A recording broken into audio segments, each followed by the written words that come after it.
Netflix failed to rank among Netflix's top 300 most watched titles between January and June. The Post, New York... The murmurs had been humming since sunrise. Everyone sensed it. That charged stillness that arrives seconds before secrets detonate. And when Piers Morgan stepped to the microphone, the palace-obsessed internet braced for impact. But even the hardest-core Markle trackers couldn't imagine the blitz that was about to crash into Montecito. Because the instant Piers unleashed his unseen sit-down, Meghan didn't just respond, she spiraled. It started gently. Well, as gently as Piers Morgan ever allows. He dangled the bait online with his signature blend of swagger and suspense. He previewed the segment on X like a man lighting a match in a gas leak. You think the Sussex chapter is finished? Guess again. World-stopping disclosures incoming, he typed. That single post triggered a 5-alarm scramble inside Meghan's inner circle. For days, they'd been plugging holes, locking down archives, and suffocating every rumor that dared to attach itself to her name. But Piers? He lives to turn a drip into a flood. The curtain rose. Disorder was guaranteed. Has dropped its trailer for Meghan Markle's Christmas special. Let's have a look. I love the holiday season. It's about finding time to connect with the people we love. Yeah. Embracing traditions. I like this. The special hits the streaming platform on December 3, Kinsey. I'm not sure I can even hate watch. And ruin followed right behind it. Piers launched the segment wearing that familiar mask of certainty and sarcasm that pulls audiences in against their will. My friends, he announced with theatrical weight, the camera closing the gap just enough to feel like a threat. Did you truly believe the Sussex story had reached its final chapter? That California had cured their craving for attention? That silence had finally settled. Spare me. The soundtrack surged. His grin sharpened. I'm holding something you never saw coming. Something that may finally decode the mystery of who the Duchess really is when the curtain falls. Then the screen flickered to life. Distorted footage, sliced images, fractured soundbites that Morgan insisted had been buried from public view. He teased battles with attorneys, strained contracts, whispers of ruined deals and dying empires. But none of that was the explosion. No, the real detonation was his claim that somewhere in his vault sat an unreleased interview, a guarded recording capturing Meghan not in front of cameras, but beneath them, unguarded, undone, devastatingly real. According to him, this wasn't just journalism. It was a reckoning handed down from above. Within moments, the internet ignited. Snippets of Morgan's preview ricocheted across timelines. Tags like #MarkleReveal and #MorganUnleashed climbed toward the top in minutes. Inside Montecito, the air collapsed. Insiders whisper Meghan snapped her computer closed with a force that rattled the room. Staff poured in. The operation flipped from routine to disaster control in a heartbeat. Phones screamed off the hook. Press releases were shredded and rewritten. Attorneys were summoned before the ink on breakfast newspapers was dry. One associate called it a 5-alarm meltdown. But the wound went deeper than whatever footage might exist. It was the clock itself. Just when the world had started applauding her comeback. When the Sussex machine looked stable again. One broadcast and Piers Morgan had shattered the mirror. And make no mistake, this wasn't just any broadcaster. This was Morgan, the man who turned criticizing Meghan into a blood sport. The man who could transform a rumor into a tsunami before nightfall. Top 200 all together, Netflix has made... And the way he constructed it, merciless. He never raised his voice. He never pointed a finger. Just razor-sharp edits, extended silences, and cuts placed with the precision of a surgeon's blade. He knew exactly how to make it feel like a confession without ever asking a question. Intimate. Unsettling. Uncomfortably close. The clip that ignited the firestorm featured Meghan confessing she felt misread, hunted, dismissed, how her intentions were disfigured and sold as scandal by the press. Piers offered no commentary. He didn't need to. The emptiness after her voice rolled out heavier than any accusation. By nightfall, the court of public opinion had reached a verdict. Detractors branded her calculating, theatrical.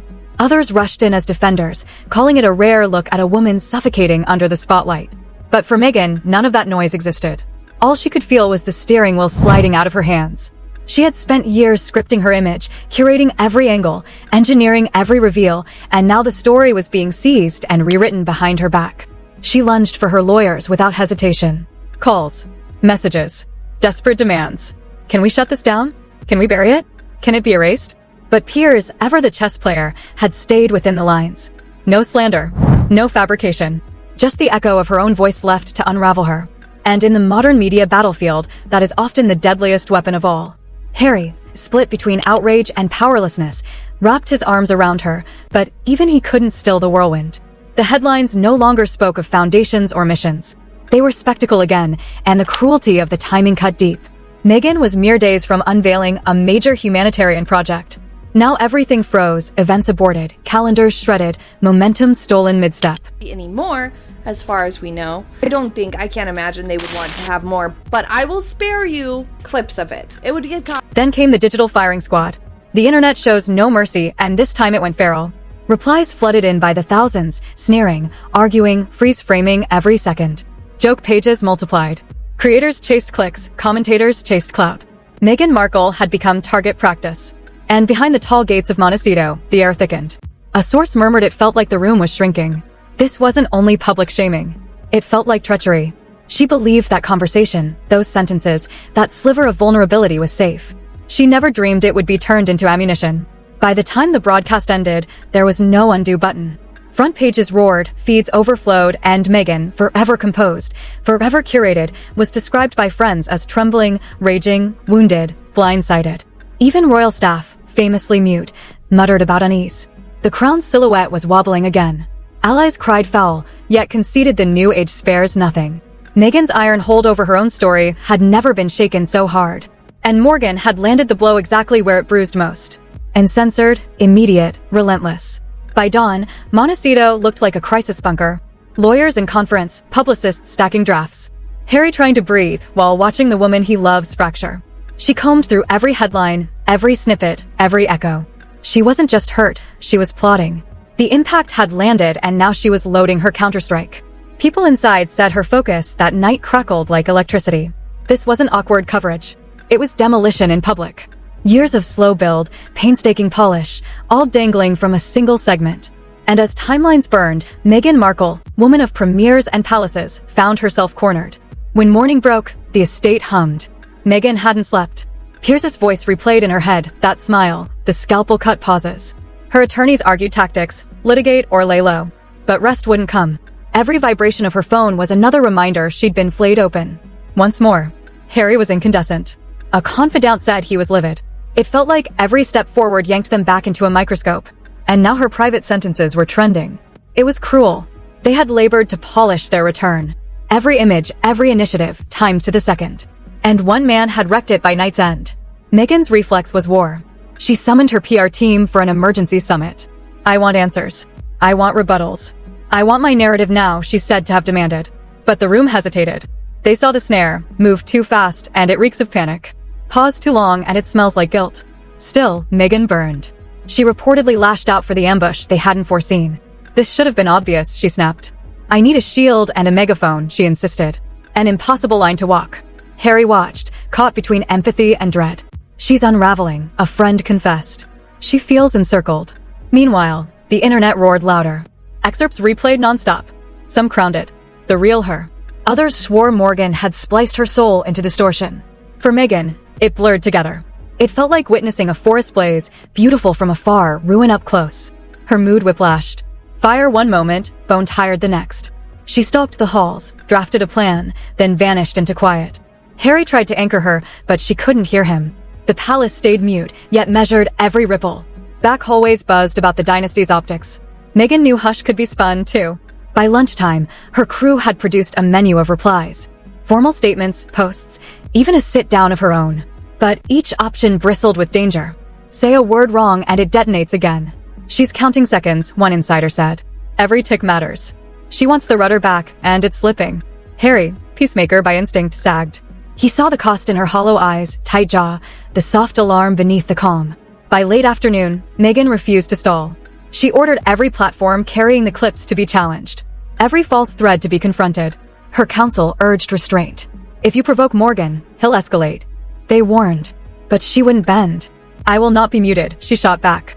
Not now. Harry tried logic. Sometimes quiet is armor, he offered. She shook him off. Quiet is defeat. To her, this wasn't branding. It was selfhood. Dignity. Reclaiming a stolen voice. As daylight drained, Montecito morphed into command central. Calls stacking, inboxes detonating, strategies in permanent revision, each rumor tracked like a pulse. By nightfall, even Harry looked spent. Friends said he slipped away, sensing she was in battle stance, and this one was hers alone. The web kept churning. Panel. Shows looped the clip. Experts parsed her cadence, her posture, her pauses. Backers and bashers clashed in digital trenches. For Meghan, it was a siren. She's fraying, a source admitted. Focused, yes, but wounded. She feels the scaffolding cracking. And as the clock crawled toward midnight, one fact hardened. Piers Morgan had swung first. But Meghan Markle, cut, furious, immovable, was gearing up to swing until she reclaimed every scrap of control. Because if there's anything history has taught about Meghan, it's that she refuses a quiet exit. And still, as darkness pooled over Montecito, the upheaval inside those walls refused to settle. Meghan perched at the window, her screen flaring like a strobe, alerts landing like pinpricks. Headlines, judgment, pity, all knotted together into a storm she couldn't command. An untouched mug cooled beside her. Hours had passed. Her face in the glass looked washed out, coiled, far away. A woman wrestling for poise while the world took her apart. Harry drifted in behind her, careful with his voice. Stop for tonight, he murmured. Meghan barely moved. They won't stop. Ever, she breathed. No anger now. Just where? Each time I climb, they drag me down. Her team whispered in the lounge, screens glowing with battle plans. Someone proposed a brief, polished release. Neutral. Clean. Meghan listened, said nothing. They want quiet so they can rewrite me, she finally spoke. I won't allow it. Her voice cracked, but her eyes hardened. As midnight arrived, keyboards clattered. A communications lead read a draft aloud that opened with. The statement says she is deeply unsettled by the misuse of private footage, but Meghan sliced through the sentence before it could breathe. No, she warned, calm but unmovable.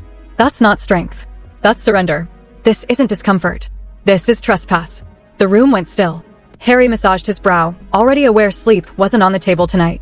You don't have to battle the whole world, he pleaded quietly. She met his eyes and replied in a hush, when I'm cast as the monster, silence turns me into their version of truth. Beyond the hills, lenses still blinked like distant stars. Journalists camped near the gates, starving for a soundbite.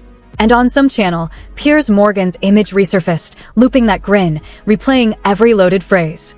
Meghan caught it, set her jaw and murmured, he believes he's won. Yet beneath the blaze was something else. Purpose, a low-burning vow that she would rebuild authority inch by inch. She rose, back straight, gaze unblinking. Tomorrow, she breathed. Tomorrow we take it back. Because Meghan Markle may bow to the wind, but she does not shatter. Not even under a stadium of eyes.